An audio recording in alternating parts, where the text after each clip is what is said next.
Hi Gareth, how are you? Hey Alfie, I'm good. How are you? I'm good, thank you. Sun shining, so nothing to complain about here. No, bit of better weather both in the north where I am and in the south where you are today, Mhm. which is always nice, isn't it? Nice, but some it lifts the mood, doesn't it? A bit of sunshine. So long may it continue. Yeah, exactly. Yeah, I mean, I won't hold my breath, No, but hey, no, enjoy it while it lasts. yeah, So we're back for part two. Last session we had, Gareth, was on agency owners deciding what to do with their agency. Some agency founders want to sell at some point, some agency owners want to build a lifestyle business and just get dividends from the business and eventually do whatever with it at the end. So it was kind of talking about what people need to be thinking about, what these owners need to be thinking about prior to whatever they choose to do. Because again, just a brief recap, either way, whether you're building value in your agency to one day sell it, or you're keeping it as a lifestyle business, there's certain general rules that apply anyways that you should be doing that are just good practice and good growth advice for any agency. So those are the kind of things we touched on. And just to recap again, some of the things we did talk about, we talked about agency owners, if they're planning to sell or they're keeping it, focusing on profitability because it is important for your agency to be profitable. If you're selling it, your business is going to be valued on multiple of your EBIT. If you're keeping it, your dividends and your cash flow depend on profitability. So that's important. And then we talked about building leadership and a succession plan because if the business gets bought, whoever's buying needs to know that continuity in the business. We talked about having a plan for the new business kind of structure and process so that when whoever buys the business, they know that once the owner has left the business, there's still a plan for how revenue is still going to come in.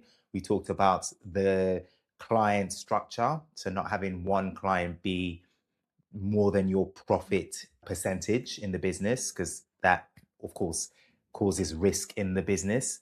And then what else did we talk about? I think those were the main things we talked about. But we did say there are many more things we could be talking about. Hence, this episode here to kind of build on what we talked about before and talk about some more things that agency owners need to be thinking about, irrespective of what they plan to do with their business. So, are you okay to build on what we've already talked about, Gareth?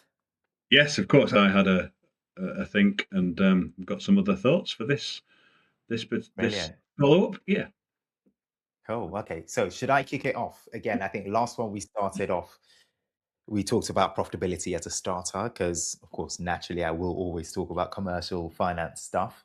So, this time, I think we should touch on the need for agencies to have a good reporting system. So, have their books and their finances and numbers in order at any given point in time, right? But especially if they're planning to sell or, building a lifestyle business, it is important to have that financial visibility and accuracy.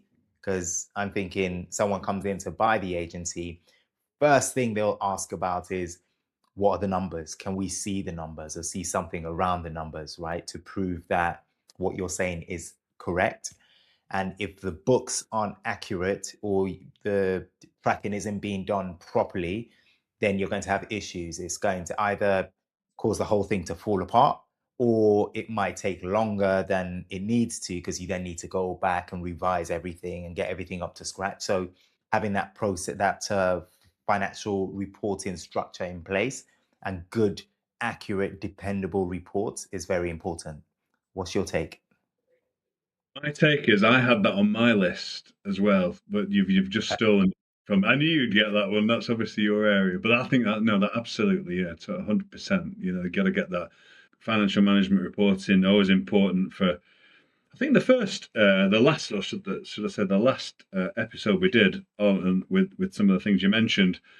It struck me after we'd done it that we just naturally sort of started to talk about operational. I sort of classified them in my mind as sort of the operational foundations which there were some really good points on there. But I think there's probably more to build on top of that today. What buyers look for on top of that, and certainly that is one of them, isn't it? Buyers look for good reports, good evidence, and clear financial management.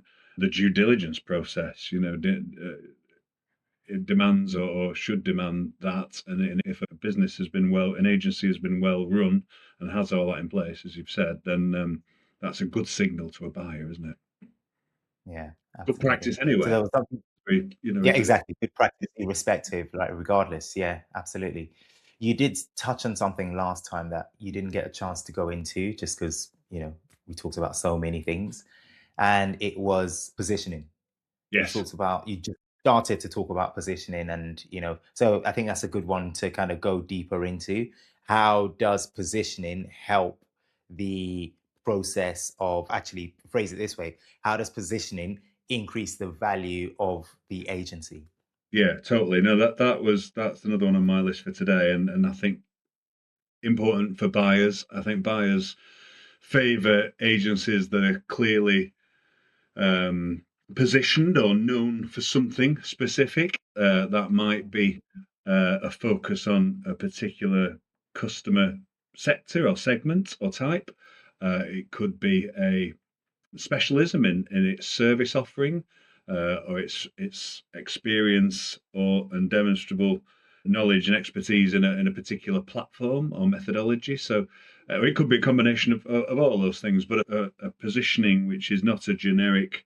Most buyers are not looking for generic full service, uh, do it all, everything under one roof for everybody agencies. Most buyers certainly not look at the ones that are looking to pay a premium and looking to pay serious money. So I think that strong positioning helps. And I, as you know, I talk a lot about and promote a lot about the idea of ultimately that specialization in some way, isn't it? Agencies that are specialized and I think that's attractive to buyers. I think I would say increasingly so, in my opinion, because it's differentiated.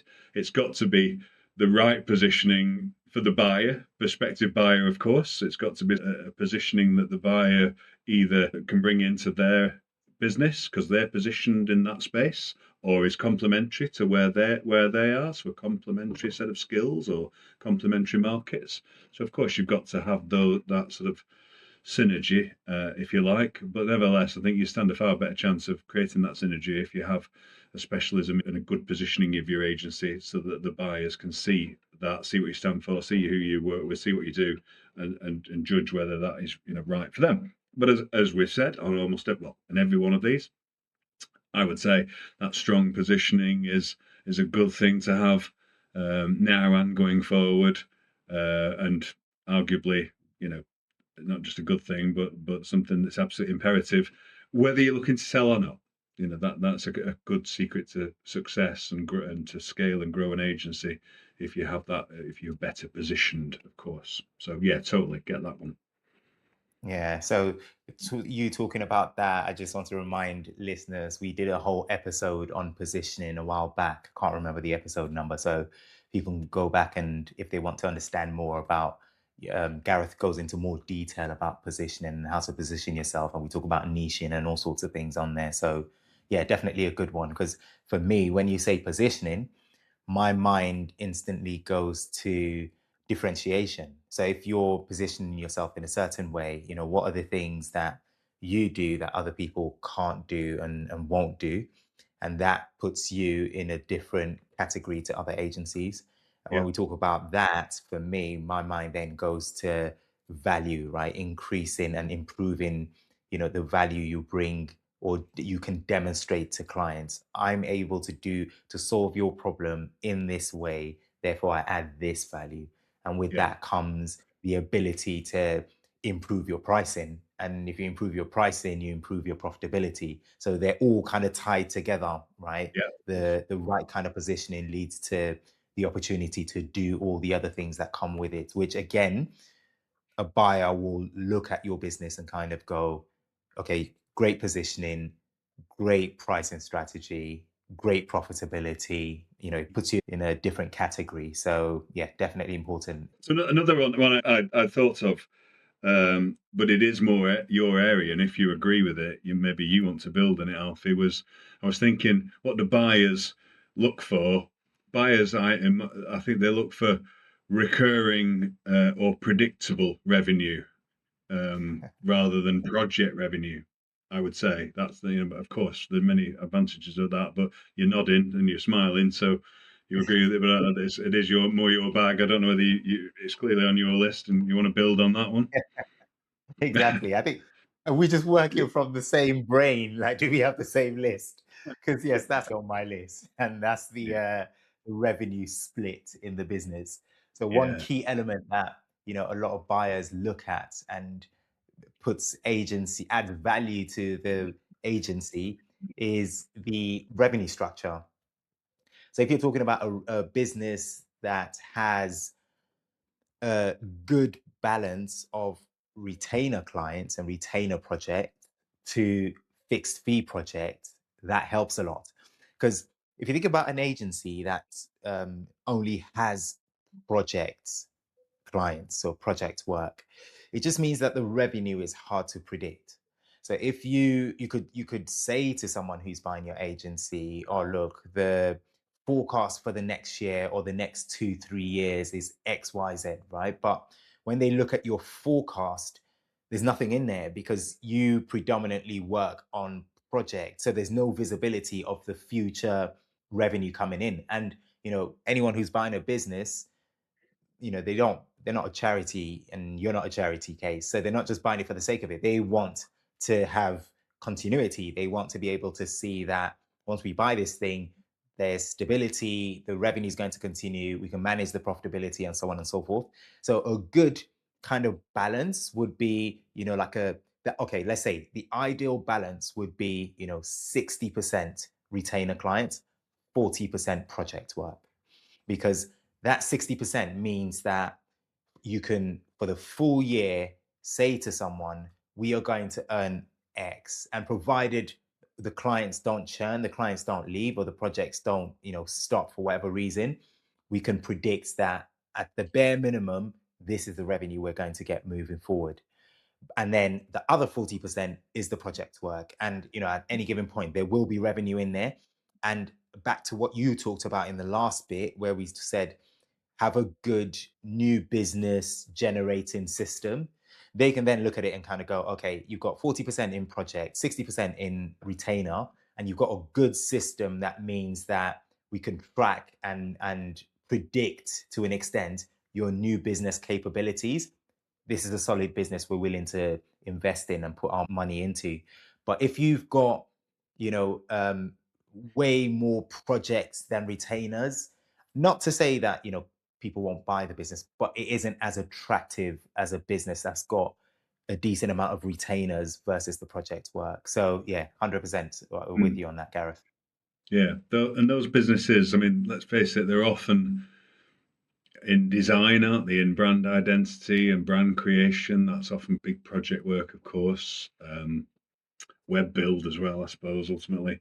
And yeah, they're can be great businesses, but when a buyer looks at those, it's not only the peaks and troughs of the revenue, but it's also starts to bring into question, where this work comes from on a project by project basis is often rooted in relationships, isn't it? Is often rooted in the existing founders' network and profile. None of which are bad things, but a buyer would say, "Hang on, how's this pipeline of projects going to continue to materialize if potentially the owner is no longer working in the business in the future?" And as you've just touched upon, it demands, regardless, it demands that strong sales engine, doesn't it, to keep it going, to keep it moving. So whether you, we've talked about a number of times, whether you're running a business of that type, and if it is on project based, you need that strong sales engine to keep those leads coming through, to keep those projects coming through.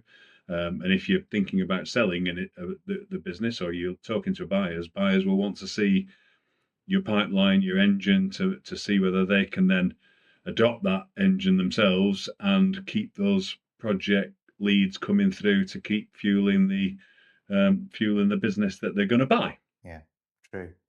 So that's a good point. And at the moment, I think everybody's talking about AI and all of that discussion around the future of agencies and how AI affects that and all this sort of stuff.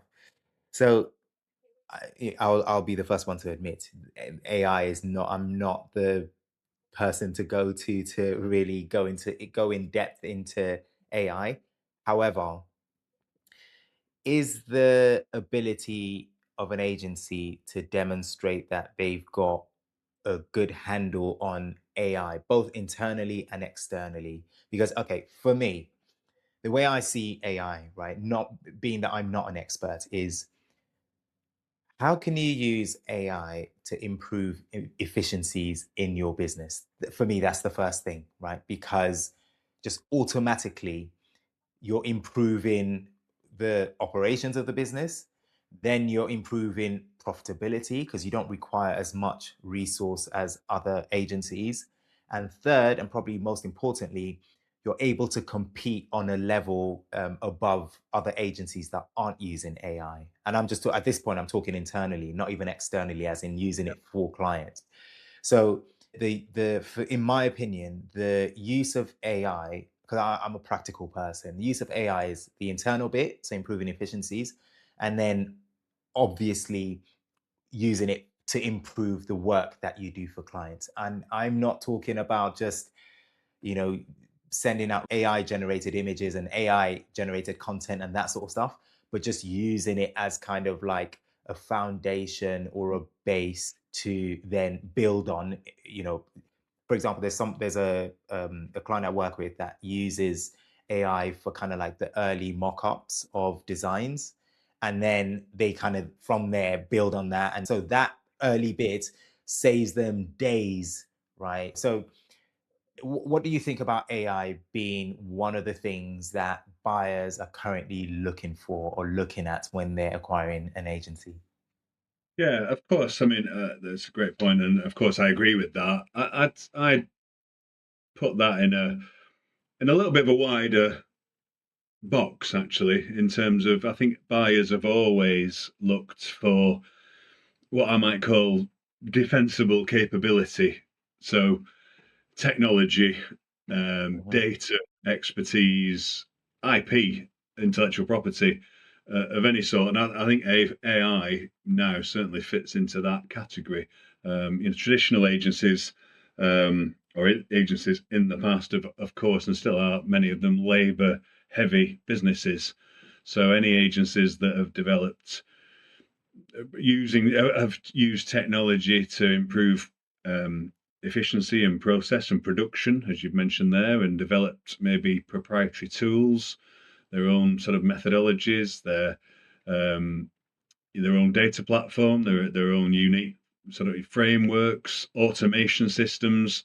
Uh, in the past have been differentiated. They've been more scalable. They've been stronger. They've been more attractive to buyers, and I think AI absolutely fits into that category. AI is um, something that can be used to set your business apart, and also so we've got something unique here because we are using AI to do X, Y, Z.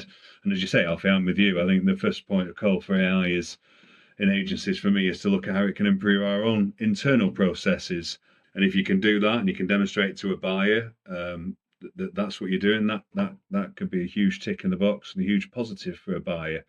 The next phase to build on top of that is if you're using AI as a client offer, if you actually got AI capability that clients buy from you in some way, um, like they would a SaaS technology platform in the past, then that's even better. That's yet another tick in the box in the buyer's mind, isn't it? To say this is really interesting. It's something unique. It's something that maybe they, as a wider business, as if the business buying you will probably be bigger than you, and maybe it's something that they could adopt in their wider business and use themselves, or in their wider network of businesses. That could be hugely powerful in terms of attractiveness to the buyers, but also clearly value as well. You know, the price that a buyer is willing to pay can be hugely influenced and increased by those sort of things, use of technologies, IP that you hold, AI systems, processes, capability that you have, massive. Yeah. So staying on that for a minute, staying on the AI thing, what do you think about when we say AI? Does it have to be proprietary tech that they build? So does it have to be, can it just be the use of, you know, the chat GPTs, Yeah, or does it have to be something they build themselves? Because what I'm seeing a lot of is agencies building their own AIs, yeah, which in some cases complement their services, right? yes, So this is a good one to actually talk about because if you're building an AI that helps your service, then it improves the overall value of your business. Because if you were to sell that business, you're selling it with the AI. You incorporate that into your service offering, into your delivery, into everything. That's one thing. But if you're building or using other bits of AI, or you build something that is completely separate to your service offering, in my opinion, it makes sense to set that up as a separate thing, separate yeah, entity to yeah. your business rather than have the AI merge with a business where the two services are completely different. Have you seen any agencies do this sort of stuff? And what is your opinion on that? Yeah, no, I agree with you. I think to boil it down from what you just said into very, very simplistic terms, if I could for a second, you know, the way I see it Mhm. is with AI, it's sort of you can be a you need to be a good driver of a car. You know, you need to be an expert driver, and if the car driving the car is AI, you want to drive that AI really well, don't you? You don't want to be on the side of the road waiting for a bus or occasionally driving it and crashing it. You want to be a great sort of driver of AI. You could also then build your own racing car, which is better than anybody else's, and build your own AI powered racing car that you have an asset there to sell. So I think you know as a minimum you want to be a good driver of AI. If you want to build on that and build your own racing car, if you're following the analogy, Alfie, tell me if I'm talking rubbish. Yeah, Um, yeah, I'll keep going. I'm definitely but following. Yeah. yeah, but then great. And if you're building your racing car, then I would, yeah, in principle, sort of, well, one, I would suggest, you know, certainly now at this very moment and in the early days of AI, unless you're being offered a lot of money and a huge opportunity from somebody to buy it from you, are you really thinking about selling that now, that asset, or you would be continuing to build it at the moment as we stand? I would guess, unless somebody sort of gives you an offer you can't refuse. But in the future, when it's built, when it has traction, yeah, and you've also got an agency business, you would in principle, in most cases, I would suggest, as you've said, probably be wise to separate those two things off into two separate entities. So you could consider offers for your agency, or you could consider offers for your AI racing car, whatever that might be, or you could consider offers for both. You know, depending on who you're talking to. But I think that would be again. I don't know what that works as a thought, but that's how I would see it. Yeah, I completely agree. There's an example. There's an agency that had a system, had nothing to do with the actual service that the agency delivered. And at the point of sale, that was a sticking point because the person, but they had valued it to say, yeah, this is the value of the agency. It's got this tech and it does this and that and the other. And when it came time to sell, the person who wanted to buy it was like, no, not interested in that thing. I just want the agency. And then the challenge they then had was all of the financials and all of the reporting around everything was all modeled up. So the Yeah, revenue wasn't separated to say, this is the revenue from our agency, this is the revenue that comes in from this tech. And now when this person wanted to buy it and he just wanted the agency, it was hard to then work out the valuation because it was just this whole thing, and it became a messy situation. In the end, it took them ages and ages and cost them a lot of money to then separate the two and then say, okay, this is it and this is how we cost it. And in the end, lucky for them, they kept the tech, and I think that's what they're just doing now. They're just focused on that tech as a SaaS product, and they know Yeah. they've sold the agency. But Yeah. again, it's just unnecessary headaches that you don't need to go through. So if you're in that sort of situation, the advice would be to just set it up as two separate things. So if someone comes in and they say, we like the agency, here's the value. We like the tech, here's the value. You want both, here's an offer, that sort of stuff. So that it makes sense to do it that way. I tend to prefer agencies that are using AI in this case, in the current case, but technology in general to help promote and drive the core business, Mm, rather than building separate things. Except in what yeah, you've just said, if they are building a separate thing, then keep them separate. What am I trying to say? I guess I'm trying to say, that the one thing for me in all of this stuff, and it applied in the past. This is not an AI thing. This used to apply in tech and SaaS products before AI became regularly on everybody's lips, uh, where people get distracted by building these other things, and start to leave the agency, the core business, behind a little bit. I find that very worrying when that happens, and I see it quite frequently. But people get distracted by these shiny things and devote so much time to this new thing that their core business that they've potentially built and or they have built and they've got potential to grow further is neglected, not consciously, but just by nature of focusing on this new stuff that's happening over here. So just a warning yeah, sign there. yeah. Yeah. I've seen that as well. So yeah, I agree with that. Is there Mm. anything else on your list you want to add to Yeah, I that? think there's maybe a couple of other sort of fundamental and obvious ones, I suppose, in terms of, buyers look for strong client retention, don't they? Hmm. They look for buying agencies. Yes, have big clients, have revenue coming from clients, not necessarily big clients, but they have revenue coming. But they want those clients to, they want that agency that they're thinking of buying to be able to demonstrate that that those clients have been retained, they've been grown, not just serviced. There's not a high churn of clients there. So I mean, so many agencies we see, don't we? That there's sort of agencies that are great at keeping clients but poor at winning new clients, or the opposite Yeah, way around, great at winning them but very poor at keeping them. I think a buyer wants to see the blend, both. They want to see an agency that's great at winning new clients, but also an agency that has clients that have a long track record and be seen to be growing and developing with the agency. So I think that client retention would be on my list. And yeah, similarly as well, on a similar theme, um, team. The people with talent retention in the agency. People move jobs very frequently nowadays. Agencies are no strangers to that. So we've got to bear that in mind. But nevertheless, if we can demonstrate that we have or an agency can demonstrate that they have a good talent retention and a reasonable churn of people, then in terms of percentage wise, and we can keep people and grow people in the business as well as keep and grow clients in the business, then that's an attractive thing for buyers as well, I would say.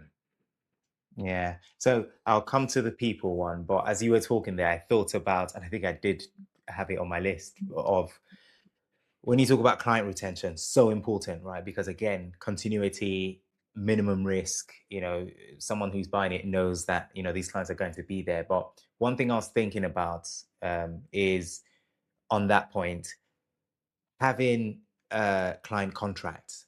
I know it might sound very irrelevant or small, but it is so important because you might have this big client and this client, does 500,000 a year or 1 million a year, whatever it is. If you can't demonstrate that you've got something, contractual that keeps that client with you for, even at the very least or bare minimum, a decent notice period, then that's a huge red flag for anybody. Because one big thing people that would want to acquire business will think about is, The moment I buy this business, of course, the relationship was built with the agency, it was built with the agency owner, or all of that sort of stuff. So the initial thought of a client might be, do I want to stick around and that sort of stuff. And I know obviously contracts are, only worth the paper they're written on and all that sort of stuff. But having that contract in place just means that is a bit more peace of mind for whoever's buying the business to say, okay, this is a client that is not just here for the short term, they're in it for the long haul, that sort of stuff. So we've got paperwork, right, to say that this is a client. And then another important thing with the paperwork is all the terms and conditions that come with it as well. Yeah. Payment terms, liabilities, indemnifications, all of the stuff you see in a contract. So not having that could be a big risk, especially the bigger the client, the bigger the risk. So yeah, on the client retention side, I think having good contracts in place, signed, because I remember when I worked for bigger agencies, many of the clients, when you spoke to the client leads, a lot of them will go, "Oh yeah, we've got a contract."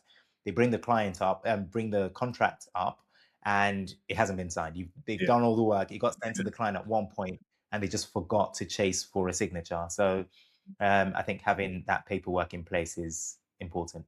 Yeah, totally. No, I agree with that. Yeah, so important, isn't it? Because naturally, clients, when changes of ownership happens, clients either might get a bit sort of unnerved, or they might take it as an opportunity to end the relationship because there's change. So having that a buyer gets some degree of well, it reduces risk, don't they, by having those contracts in place? But by mentioning that, you've led me on to thinking a little, building on that actually, Alfie, a little bit in terms of I think I'd certainly agree with the client contracts, but you could extend, and you mentioned right at the top of this, the sort of reporting um, and sort of financial management, but good clean legals is always a factor, isn't it? And an important factor in due diligence and selling and buying companies. So Mhm. if you can avoid in running your agency, which again is all good practice, regardless of whether you're selling or not, if you can avoid having any dodgy or partaking in any sort of semi-dodgy tax schemes or contravening certain or sort of running a tightrope on in terms of the way you run your business, in terms of how much money you take out on tax, and in particular, and all the rest of it. Having a nice clean, no skeletons in the closet would be is always a good thing, isn't it? In terms of buyers coming in and looking at your business, if you've got a very complicated structure and various things that you might have done in the past, that often an opportunity for buyers to pull out or start to chip you down on price. Yeah, yeah, that's true. That's really true. All of the financials. So like, there's something, when you are selling your business or people buying a business, you always do an adjusted statement, so an adjusted EBITDA, adjusted profit. So you look at all these expenses that are going out on a regular basis, and you try and figure out which ones are business related, so which ones are going to continue after the sale, and then which ones are one-offs. So many times, I think people who are selling the business, if they've been doing these weird things during the due diligence process, you start to look at these lines of expenses and costs and things, and you go, what is that? What does that relate? Why is that here? All of this sort of stuff. And, it's really difficult to correct those sorts of practices retrospectively. So the best thing is just stay away from it. Just keep it clean, keep it above board, and it'll just be a lot smoother when the due diligence process comes. Because I think that's the point where a lot of sellers start to sweat because they start thinking, oh, what are they going to uncover? What have we been doing wrong? This sort of stuff. So it's all part of, I guess, the reporting side of things and making sure that's covered. But yeah, absolutely. Great. So if we're talking about selling, sticking on selling, because I think when you talk about selling, it covers the other bits Yes. of lifestyle business as well. But if we're talking about that, what about all the other operations in the business? So having clean, set processes in the business. Yeah. So how you manage, people, or HR, Yeah. how you manage finances, your finance team, how you manage, we talked about new business and all this sort of stuff, because it is building that machine, right? Versus, a manual thing that someone needs to keep winding every time. So what do you think about process? And if you can relate it to your experience of, owning an agency at one point, what were the operations like? And was it something that, you had figured out, or was it a constantly evolving thing with operations? And actually, when you did sell, I know you didn't sell to, you sold to your partners, right? Not to an external party. Yes. So yeah, I mean, it's a good opportunity. Just tell us Yeah. how that went. That's a good one, and I think we touched upon that on the last session. But if we didn't, it's a really important one, isn't it? And we talk about this a lot with our current clients that we advise. We were talking about it with people this morning, even weren't we, about having processes and systems in place, having standard operating procedures, SOPs, whatever you want to call them, written down so that just to make sure that we are working efficiently, that everybody knows what to do, where and when, so that when we bring in AI, if we bring in AI, there's a system already there to automate. We're not asking AI or trying to get AI to automate chaos. We're trying to get it to automate a system we're very clear on. So I think that's always important. Again, running a lifestyle business or really attractive to buy if you can pull out a really clean set of accounts and reports to and show a buyer, and then you can pull out a comprehensive manual, for want of a better word, not a physical one, but a wiki or whatever it might be of procedures, processes in terms of production of work, in terms of, as you said, managing people. That's something, it's icing on the cake to a buyer. This, isn't it? It's not maybe the reason why they would buy you, but it's a reason why they might pay just a little bit more or not push you down on price about as much, or just one of those sort of conversion things to say this is going to be an easier um, integration with our business if we buy this agency because they've got so many processes, good processes in place. There's probably things in there that we as a buyer, as our business, we could learn from and adopt or adapt. So I think that's a great thing. And in my own experience, I think it's one of the things that particularly I always say, and you've probably heard me say it, that we were in my agency extremely good at. Actually, we were good at many things. There were things, of course, we didn't excel at as much as we should, but processes and systems was one of our major strengths, and it allowed that would have allowed a buyer to come in and run the business, but in my particular situation, it allowed a very smooth handover and quick handover from my remit that I had in my business to handing that over to my business partner at ultimately bought me out. So it was a very smooth thing because we had so much structure and in place. It wasn't run just by myself or by him and just telling everybody else what to do. There was clear processes in place there. So I think system and process is massive. Yeah, yeah, hugely important one. Not as an attractor, I don't think. I don't think people necessarily go out looking for that, but when you can show it Mm, and demonstrate it, it's something that can really maybe convert interest and initial sort of interest from a buyer into real intent because they can see that yeah, this is a well-run business. yeah.